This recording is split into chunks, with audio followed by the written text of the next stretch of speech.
Welcome to Construction Genius, and it's my pleasure to welcome back to the show Walt Stahl, the president of the Stahl Companies, a construction management company out of Sacramento, California, working with healthcare organizations throughout the state of California. And on today's show, Walt and I have a very interesting discussion about how he made the decision way back in 2000 to leave a cushy, secure position with the state of California to launch out into the entrepreneurial waters and start his own company. So enjoy the interview here with Walt today. Feel free to give us a review wherever you get your podcasts. Feel free to connect with me on LinkedIn, or you can go to my website, ericanderton.com. I deeply appreciate you listening to the show and sharing it with other people, and enjoy my interview with Walt.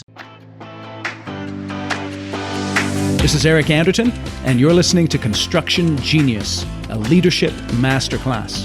Thomas Edison said that genius is 1% inspiration and 99% perspiration. If you're a construction leader, you know all about the perspiration, and this show is all about the 1% inspiration that you can add to your hard work to help you to improve your leadership.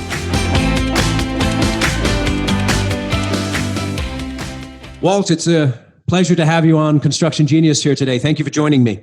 Oh, my pleasure, Eric.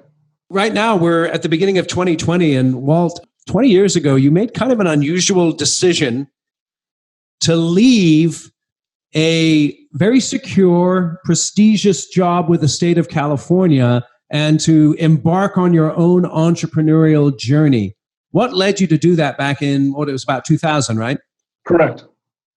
Yeah, that's a great question. You know, it's interesting. Before I answer that, I've had a lot of folks, a lot of friends, a lot of peers since leaving saying, you know, Walt, you could have stayed there and done nothing for the next 20 years if you wanted to. And that in itself is somewhat of the answer, right? I could have stayed there and done very little and had a career. I chose to further my education, seek my master's degree in public administration, thinking that I might change departments but stay in government. For reasons of economic reasons, I chose to leave the state. And as a result of that, I put the word out to clients that I was thinking about leaving. Now, which clients were you putting the word out to? When you say clients, who are you talking about? Well, so let me start off by saying I was working for the Office of Statewide Health Planning and Development, OSHPD, which is the agency that regulates healthcare construction in the state of California. So the clients that I'm referring to would be healthcare facility owners or their representatives, contractors, architects, and engineers. Okay, so you were at the state, you had paid your way through to get your MBA. You were going back to them and saying, hey, can you guys reimburse this for me because it'll benefit you guys? They were like, I don't think so. And that began to get you thinking about starting your own gig. It was an MPA, public administration. It was an expensive program. Right. And I realized that I was going to be paying for this program for quite some time if I had to do it on my own. So I was a bit disappointed when I found out that the department that I had worked for the previous 15 years was unwilling to assist me in investing in that educational program and allowing me then to return the investment in their program. Okay, so you began by putting out some feelers to clients just to see if there would be any interest in them working with you in what sort of capacity? Well, I just put the feelers out that I was thinking about leaving. And so I had folks calling me up, asking me if I would be interested in consulting for them on a level of OSHPD-related problem solving. Okay. So it could have been for, again, any entity, owner, contractor, architect, but it was more problem solving related to the OSHPD process itself. Well, so what were some of the biggest problems that they were coming to you for? When a problem came up, what made them think about you? When I worked for OSHPD, and there are many who still do, and I believe have common sense and have a way of drilling down and solving problems fairly quickly and fairly easily. So when people would come to me while I was the chief compliance officer, I believe I did that for them.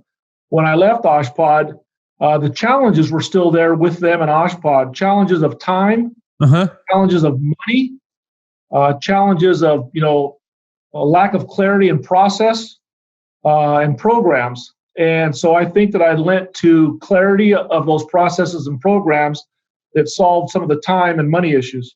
That's interesting. So you were a resource to help guide them through the various state compliance requirements so that they could get their projects built in the most efficient and profitable way possible?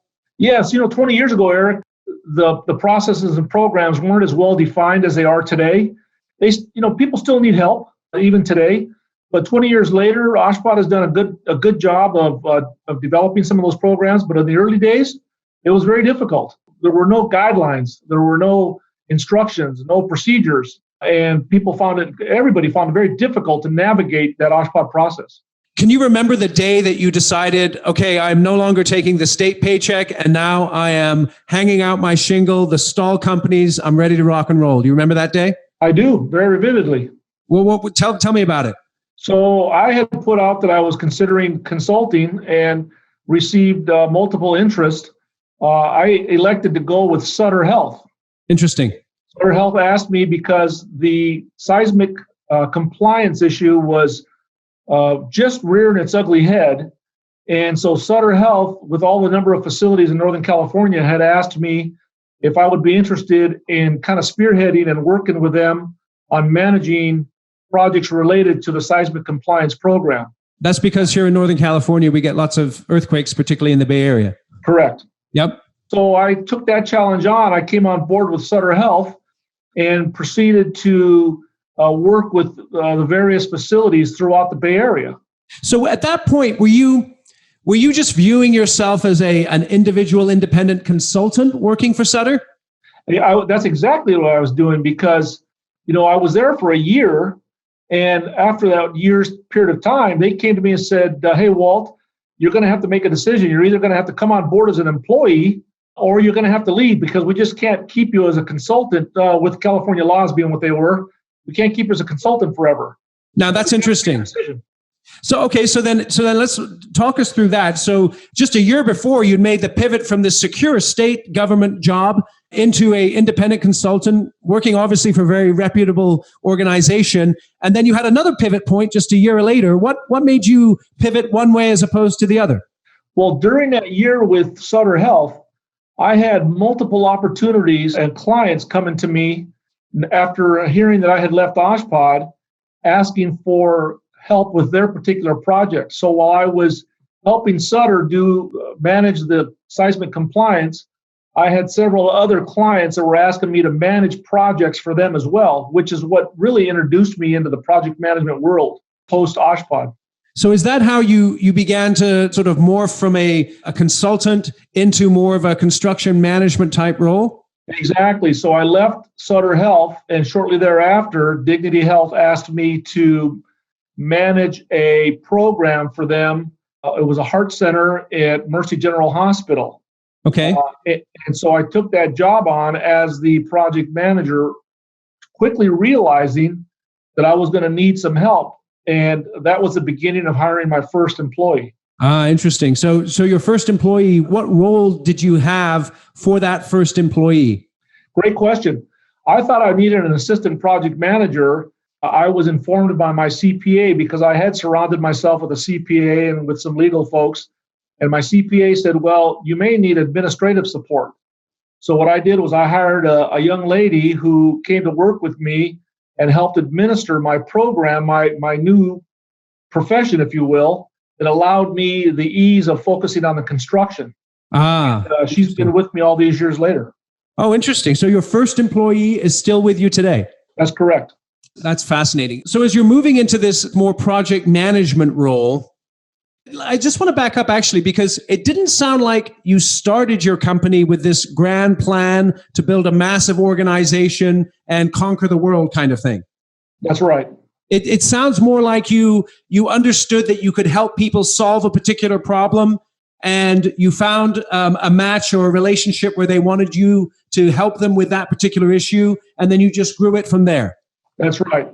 There are days where sometimes I think I would love to go back where it's just myself and that client, but I got to admit, I love the idea of having, a team of people around with me as well.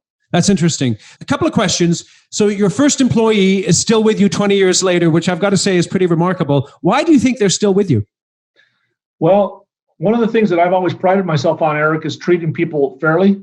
One of the greatest compliments that I ever received was when I hired this young lady, because the people that were around her said, there's one thing you can be sure of. Walt will always take care of you. Interesting. And to this day, I was able to help her complete her education. She worked hard for it. I just gave her some assistance, and she has just been a wealth of knowledge and help for me here on the administrative side of things. She's now my CFO. So that really has paid off very well. So that's an interesting thing. So when you were working for the state, they came back to you and weren't really willing to help you with your education. Am I right in saying that you've been willing to help your employees with some of their educational development? We have a great educational development program, Eric, here at the Stahl Companies. We have helped several employees go back to school either for their undergraduate, even their master's, or just starting a junior college. We have a program that reimburses them for their education. So then I'm just hearing in the back of my mind some construction company owners saying, "Walt, that's great, but what if they take my education and then bail on me?" Well, there's a great commercial out there that says, the fear of hiring somebody and training them and teaching them, having them leave. But the greater fear is not doing that and having them stay, right? So, yeah, that's a good one right there. Yeah. That's interesting. So as you began to grow the company, you've hired your first employee, you're shifting into this more project management role. What were some of the biggest challenges that you began to face right away that were a real threat to you? Working for a state agency, the people on the outside looking in think that you know everything there is to know about their business. Right. What really comes to be known as truthful is when you're in their business and you don't have a clue about what they're doing, right? So my point is that when I left Oshkosh, I understood the regulatory part of the process and how it related to their needs and to their goals. When I got into their world, I learned real quickly how much frustration there was working with the state agencies, but it took me a while to understand the challenges that these owners face with their particular projects, specifically on the funding side, developing business plans for their projects. And then obviously, and most importantly, is delivering a project in a timely fashion on schedule or within budget, which is very difficult to do in California. So that's interesting because you didn't come from a construction background, but here you find yourself responsible for budget and for schedule. What did you focus on to help get your arms around sort of the blocking and tackling of the construction process, dealing with the schedules, dealing with the owners, dealing with the regulations? What did you really focus on to get competent in those areas? Well, dealing with the people part of it, Eric, came a little bit more naturally for me because I really got to say that I've been trained and taught through working with people that were far more my senior in the world, in my previous world, from my days in the military through my days in private practice, and then in government with Oshkosh. But with regards to, as you put it, the blocking and tackling, the scheduling, the budgeting, I remember my dad one time saying, those are the kinds of things you have to go home at night and really learn, really understand, really study. And it did take a lot of that for me to really understand. It's one thing to put a schedule together, but it's another thing to understand the nuances, the milestones of those schedules, and budgets as well, contingencies, shifting of dollars, moving money. Those were things that were foreign to me. And so it took a lot of study and research on my part to understand that. Did you have any mentors or anyone who you could go to for advice that helped you through this process? I did actually. Unfortunately, they have since passed, but I had a couple of mentors in the world. I had worked for Rockwell International for a while when I got out of the military. Rockwell International? Rockwell International, a mechanical engineer who was a great mentor of mine. I also had an individual in my first hospital job at Desert Hospital in Palm Springs. So I was able to look back on those experiences, which was well prior to my time at Oshkosh. But then afterwards and leaving, my current mentors that I have now are design professionals, are general contractors, and quite frankly, are even some owners, people that I work with and work for, that I serve right now, servicing them. They are teaching me, they are mentoring me, and I'd like to think that it's paid off. So that's interesting. Did you find that the people that you were working for, because of their relationships with you, were willing to help you through some of the learning process that you had?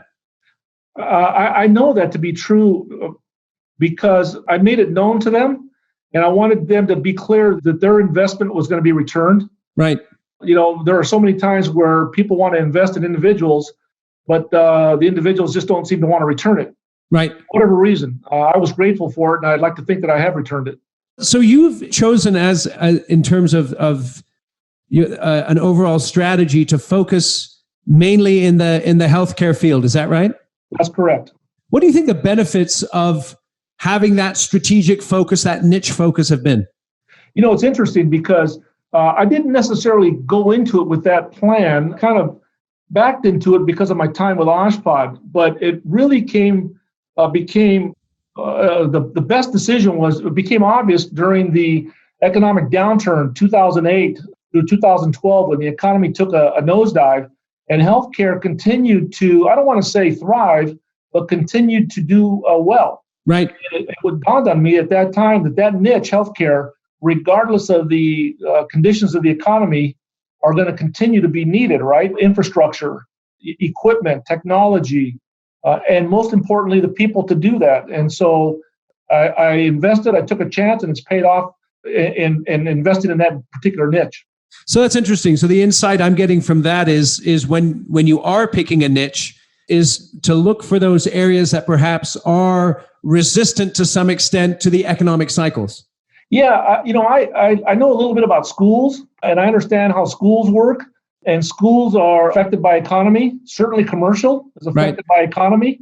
Healthcare, not as much, if you will, that particular sector, considering that it's a large part of the country GDP. I mean, it's here to stay. How did that decision to focus on that one specific niche of healthcare, how did that affect or impact the growth of your company? Well, that's a great question, because when as I mentioned, I brought my first employee on board. She had previous experience with Sutter Health. I have not always had the fortunate opportunities to bring people on board with healthcare experience. Although many of them do have it, what I have realized is I've had to train some of those folks. That probably has been some of the greater challenges. But in healthcare, there's quite a bit of growth opportunity, right? To not just anybody can do this stuff. So if they're interested, there's a lot of opportunity for growth. That's interesting. So what have been some of the challenges of picking that niche? I think you kind of alluded to one there, just finding talent who are experienced in healthcare. What are some of the other challenges? Well, and it's related, right? Because those challenges are related to the regulatory process. Working with government agencies as opposed to local municipalities, if you will, understanding not just the building codes, but the health and safety laws requires a different kind of person. Because a lot of people want to just get in there and to use a cliche, blow and go. It's a little bit more methodical, a little bit more a thinking person's industry than it is commercial construction. So that's interesting in terms of who you hire, because you're looking for someone who not only has construction experience or perhaps the technical expertise, but has the right demeanor or the right attitude for the particular niche that you've chosen. So if I could jump 20 years forward, my entire team currently, we emphasize Patrick Lencioni is the table group's the ideal team player. Interesting. And the ideal team player has three attributes, right? It has hungry, it has humble, and it has smart.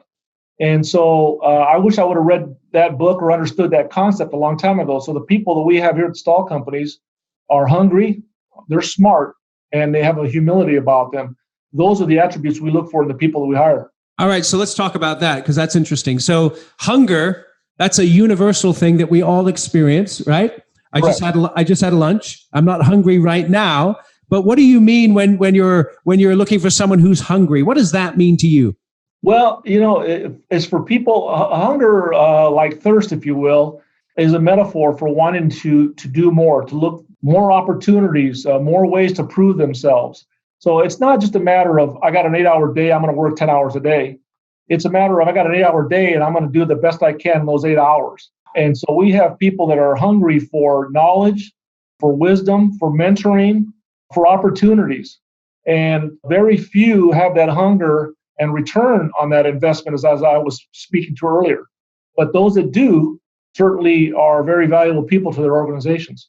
I just thought about you when you were working for the state. It seems like you had a hunger yourself there. Number one, to further your education, and then drove you to perhaps a hunger to be recognized for that, or to perhaps leverage that with your own company.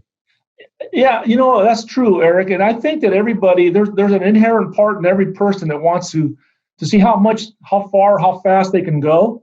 And some people don't go very far nor very fast. There's others that want to push that envelope a little bit further, a little bit harder, a little bit more. I'd like to think that I fall into that category. How do you spot someone who's hungry? That's a great question. You got to look at a little bit of history, obviously, right? In terms of talking with them about what they've done in the past, about the culture with which they grew up in.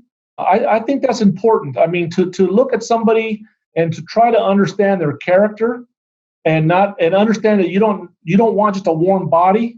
There's depth to people that with the right questions, a little bit more time. Our interviews are not 1 hour, hire or fire. Our interviews are over a period of days or weeks, taking them to job sites, seeing how they react to people. Because I'm a firm believer that the hiring practice and the hiring process is the most important thing in an organization. So let me ask you that then. You use the word culture. Have you seen in your experience that when you say culture, do you mean their socioeconomic background, their family culture? What do you mean by that? Yes, I mean all of that, right? That whole package that they bring to the office, economically, socially, emotionally, physically, spiritually, and not one of those are less important than the other. I think they're all contributors towards the culture of the Stahl Companies. Okay. Have you seen one particular background or set of life experiences that has equated to more success in terms of that hunger piece in your organization? I can say yes. I hope that I could answer this question correctly, but that individual who has been raised in a surrounding of humility, commitment, hardworking, respect, professional, those are the people that thrive. Those are the people that succeed. There are those that we've brought on board that have been good contributors who have lacked some of those soft skills, and they're not here. Yeah. So let me ask you this. So we talked about the hunger piece, and it's interesting because on the one hand, it's easy to define, but on the other hand, it's something that you have to explore. What do you mean by humility? Because I don't know about you, but I'm not sure humility and construction always go together. That's a great point, because some of the best contractors are some of the strongest personalities and, quite frankly, a little bit arrogance on their part, right? A little bit sometimes. Still have a level of arrogance and a level of know-it-all, if you will, with a level of humility. And I think that humility, the way I would describe it, would be one that is combined with respect and professionalism. It's understanding that I'm good at what I do, and somebody else might be good at what they do, but I'm not better than them. And so therefore, I'm going to treat them with respect and professionally speaking, I'm going to treat them with the professional respect that they deserve. They could be better than me. I could be better than them, but we're both good. Interesting. And so that's why you would take someone during the interview process out to a job site to see how they interact with folks? Exactly. Yeah. It's been interesting to see how some of these people that I bring onto my team that have experience react versus those that have no experience react, because the character issues, the character flaws, if there are any, are revealed when one lacks experience or when one has a level of arrogance or too much that thinks they know better, right? It begins to reveal itself. And I'll take that true person any day over that person that is carrying some false baggage and hiding it quite well. So that's interesting, because that speaks to, on the one hand, you need someone who has at least a degree of technical understanding depending on the role itself. But then it sounds like what you're saying is that you would rather hire for the character and train for the position as opposed to hire for the position and hope for the character. Eric, if you were to look at my team, you could possibly cut it right down the middle. I have a great team of people, and many of them are young men and women that came here with no healthcare experience, but are thriving because I saw that character, I saw that humility, and fortunately for me, my leadership saw it as well, and we took a chance and invested on people, and they have returned on that investment. So yeah, you could probably split it right down the middle in our company, but I got to say that right now we got a great team of people, those that know it and those that are learning it. Interesting. That's very interesting. So that's interesting to have a team of people who share a common set of values. And even if there is a degree of difference in terms of the experience, there's at least that space that they can all get into in order to learn what they need to learn. Correct. So what about this? Go ahead. No, I'm saying we're going through that right now. As a matter of fact, we're readdressing our strategic plan and our values, and we're making sure that our team is addressing, investing in the values in everything that we do daily here in the office.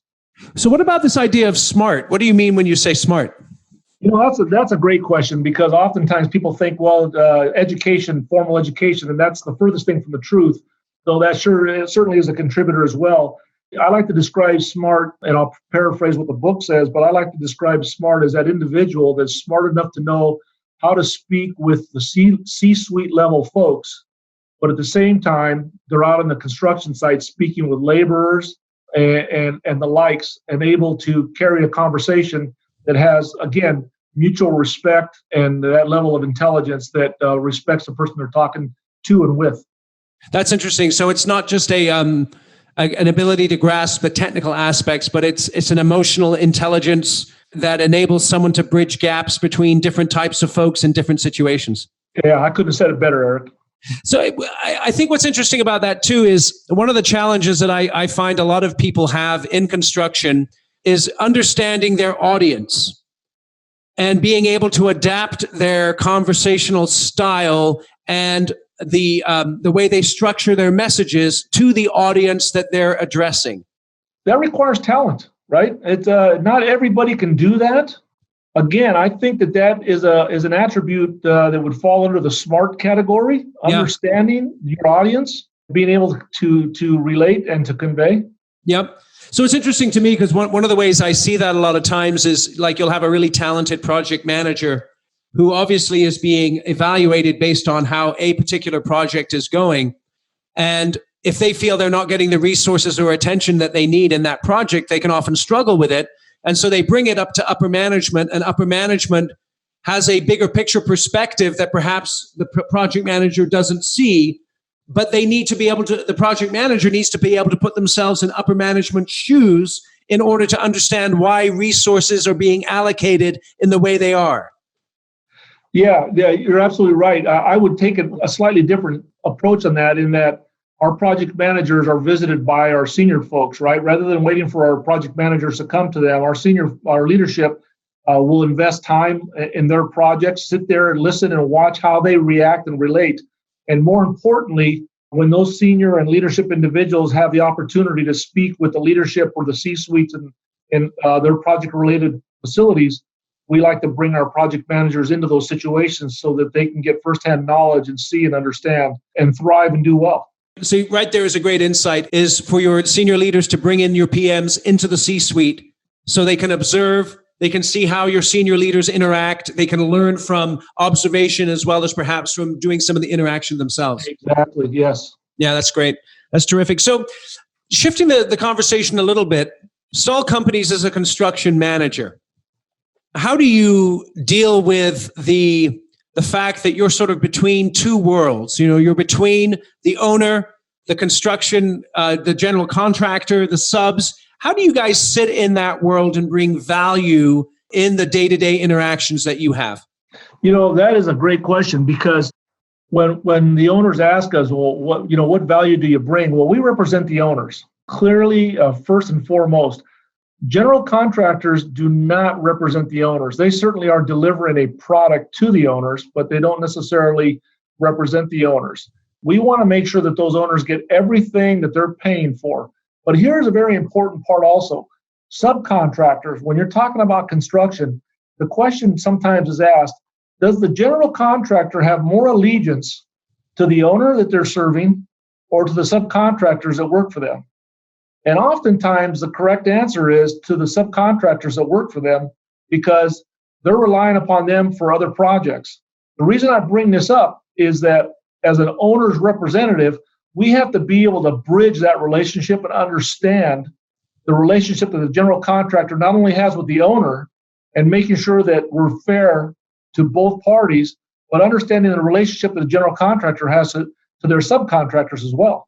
So then you don't have to give me a specific example. You can But give me an example of what you mean by that. How is that played out where you're in a situation where you're working with a general and you know that there's issues going on related to their subs that are affecting the owner that you represent? How do you play in that situation?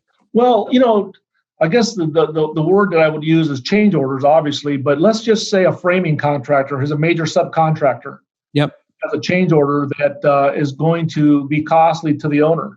Going back to my statement earlier, that general contractor realizes that he or she has to take care of that subcontractor because they're going to be working together on far more projects in the future than that general is going to work with the owner. But at the same time, that owner that contractor general has to respect that owner and the process related to that change order. And we have to be that individual that looks at it fairly, right? We're not necessarily going in there with a popularity contest, right? But we are going to be fair, and the people are going to respect our decisions as a result of that. So what do you do when you know your owner, for lack of a better word, is full of it and the GC is right? How do you handle that? That's why we like to only work with clients of choice. I refer to them as clients of choice. Sometimes they are not clients of choice. And we do have to, listen, Eric, when a general contractor is right, the general contractor is right. And when we're representing the owner, we have put ourselves in position such that the owner was not happy with it, but the owner was informed and made the correct decision. It's not always, as I said, it's not always a popularity contest, but I like to think that the clients that we work with, because they are clients of choice, we have very few of those bad owners that we have to deal with. Okay, so that then speaks to another key aspect of strategy. We began earlier on, we were talking about choosing the healthcare niche, but you not only have to choose a product niche, you have to be able to identify those owners of choice, as you've put it, so that you're not encumbering yourself with too many hassles because you're working with crappy owners. That's exactly correct, because in our 20 years, I can say that we have walked away from 3 clients because of the relationship or the lack of relationship between that client or owner and ourselves. Interesting. And we thought it would be best if we parted ways. And that's not always an easy thing to do because they could be part of a bigger organization. Yes. Nonetheless, we have done that. And it's not that I'm proud of it, but as I said, 3 times in the last 20 years is pretty good.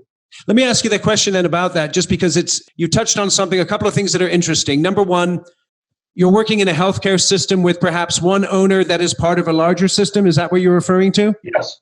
And has there ever been a situation where you say, this part of the system we're not going to work with, but we will work with other parts of the system?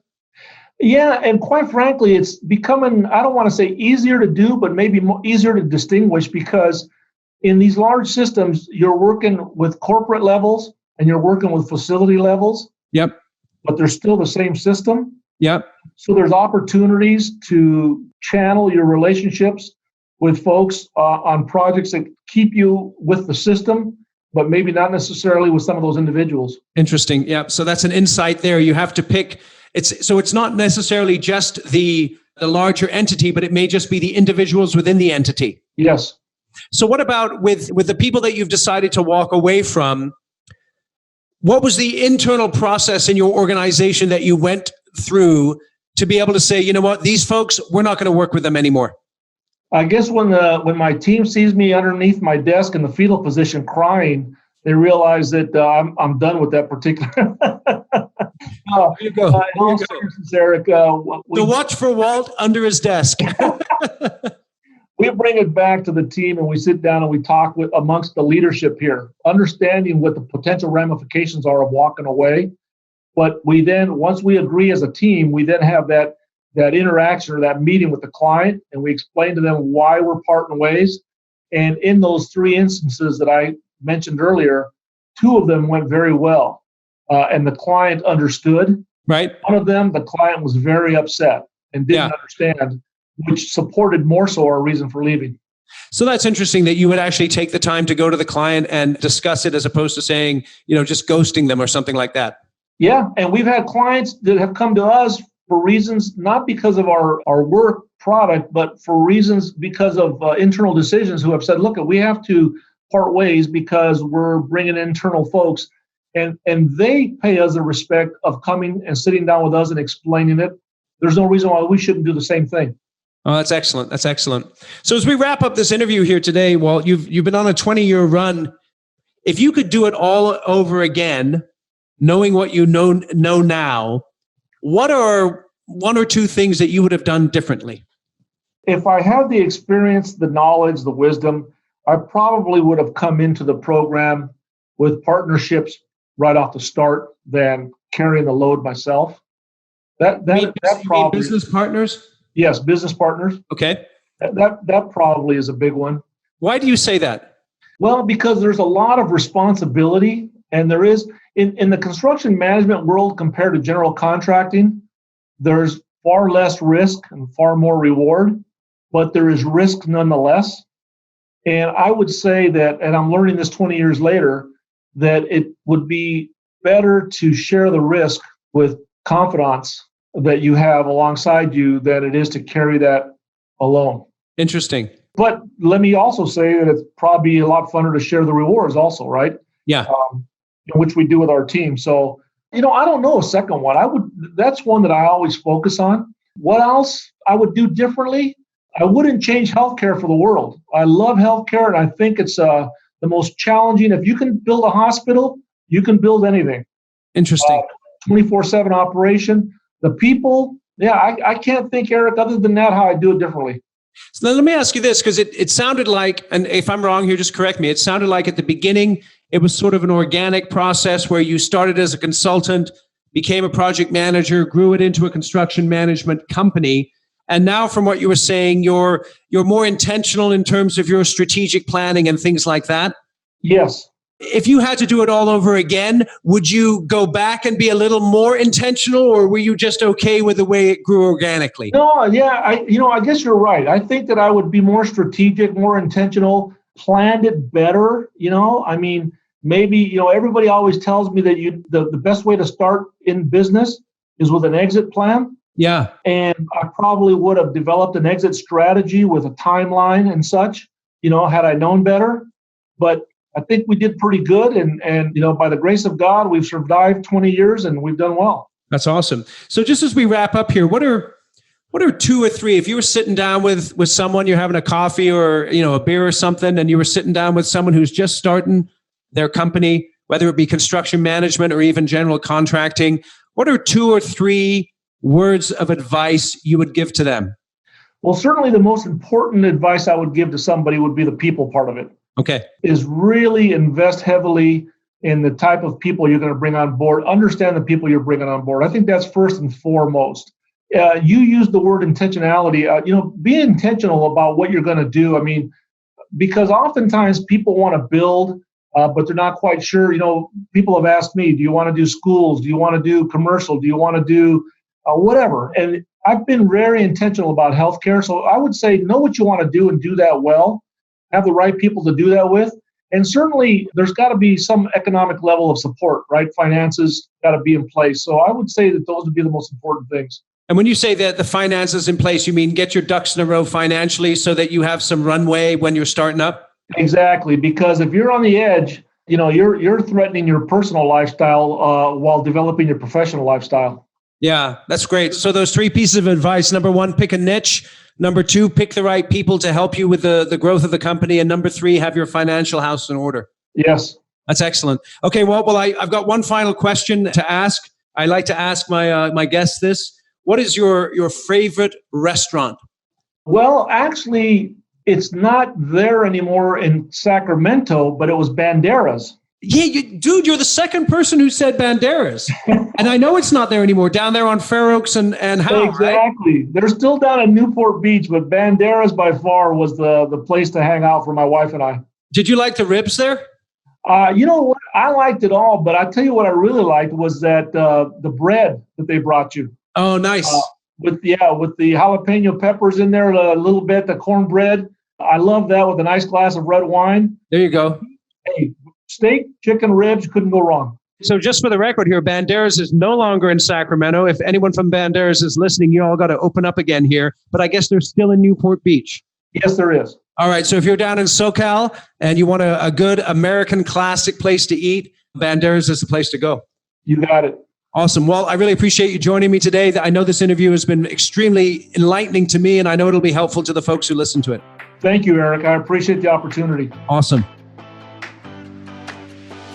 Thank you for listening to this episode of Construction Genius. Hope you found that 1% of inspiration to help you in the next few days. If you like the show, please give us a 5-star review on iTunes, share it with other construction leaders who you think would benefit, and always remember that the show is brought to you by Kick-Ass Meetings. I've been working with construction leaders since 2004, teaching them how to run extremely effective problem-solving meetings that gets their people collaborating, taps into their creativity, and to get yourself a free copy of the Kick-Ass Meeting Report, go to www.ericanderton.com/kickassmeetings. Grab yourself that free report, read it, use it in your business. You'll find it extremely useful. And thanks again for listening.